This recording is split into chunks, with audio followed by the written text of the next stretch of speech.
It's 2002. I got my university experience right after I was released from prison. So I went from complete captivity to complete freedom within 2 months. Because of my grades or whatever, they were like, well, we're gonna let them in the NIU. And I was struggling the entire time, right? Between student loan debt, having a previous arrest, it was really hard for me to find employment to make up for the additional income I needed in order to survive at NIU. And I remember I get a call from my brother, and he's like, I got some jobs out here in Wisconsin.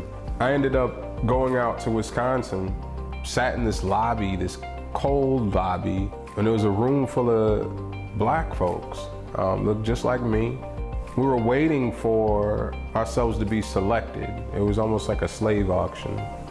They said my name, and I was like, oh yeah, I got picked, you know, and I jumped on the bus. The bus was picking us up in an area called Beloit, Wisconsin, which is a predominantly black community. So we take about an hour ride into a smaller town, which I think was Fond du Lac, Wisconsin. When we get there, there's like all of these, you know, these signs that are being waved that are just like, you know, local, whatever. We didn't know what a union was. We had never had union jobs.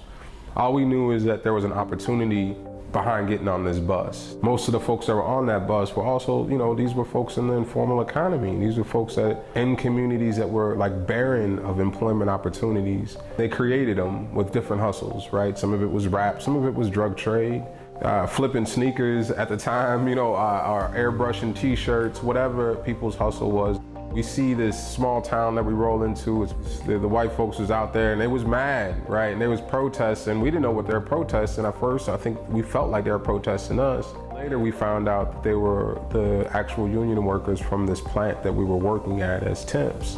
And we worked our 8-hour shift and we got on the bus and we came back home. And as time went on, you know, the banter got more and more violent.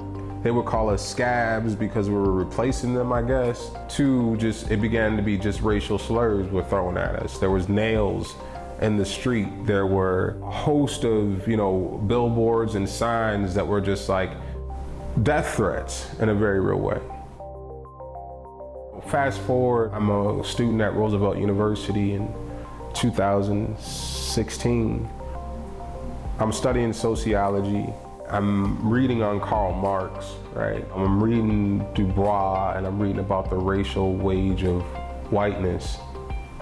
It started to click for me what that experience actually meant, right? And so on one hand, you have young black youth who are in communities that have no employment opportunities.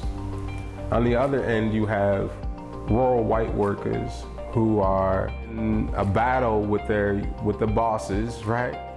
To get increased wages, benefits, whatever the situation might have been. And so in order to distract the rural white workers, they used a black workforce when they could have went any other area in Wisconsin, but instead they used black folks, and I feel like that was an intentional effort. Here you had a base of 100 or more workers that were working at this plant that were spending money in the local economy, which kept that entire economy afloat. Busing in workers that were spending those resources outward was not only a threat to their employment opportunities, but it was a threat into their entire way of living. But what it materialized into was this racial tension.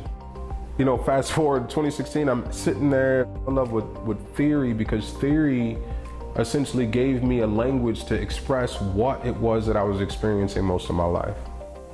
When I kind of cracked that code and began doing deep research on the temporary labor system, you can see how racism has such a deep hold in the United States of America.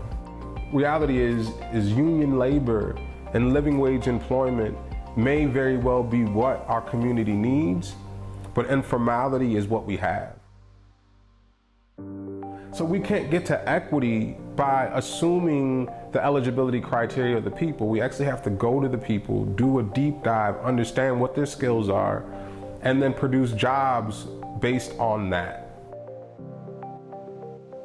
My name is Richard Wallace. I'm the founding executive director of Equity and Transformation, also known as EAT. We're an organization that was founded by and led by system-impacted and formerly incarcerated people from the state of Illinois.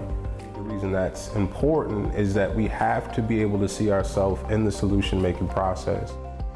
We build comprehensive campaigns. It starts with our research. So one is to really research and understand the problem. Two is to build local power and building a membership base that also includes leadership development. Essentially, I believe what we do is that we provide space for Black informal workers to reimagine new possibilities and then provide the tools for them to create those.